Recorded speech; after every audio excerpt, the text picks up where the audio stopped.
From Brian, a longtime listener, first-time writer. My wife and I are planning to move to the west coast of Canada, closer to my family, in order to settle down and have children of our own. We currently live in a city a few hours away from my wife's parents, but we found my family to be more supportive and helpful. My wife's parents haven't visited us, whereas mine have multiple times, and we both agree, my wife and I, that my parents will always be there if something bad happens.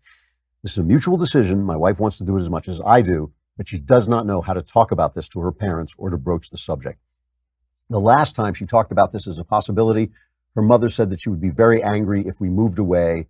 I'm usually good at talking about tough subjects, but we both are not sure whether it should be me who brings this up. Okay.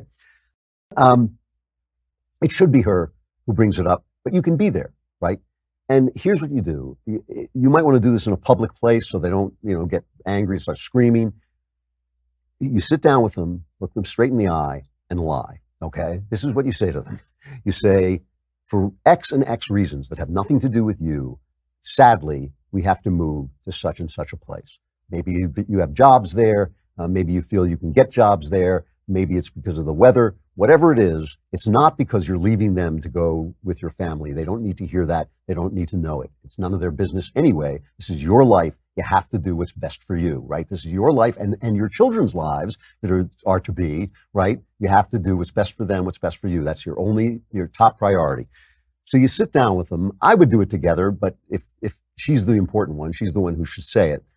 You sit down and you say, we have good and certain reasons why we have to do this. We're sorry, but we'll have Skype. We'll talk to you all the time. If they never talk to you anyway, they're not going to know you're gone.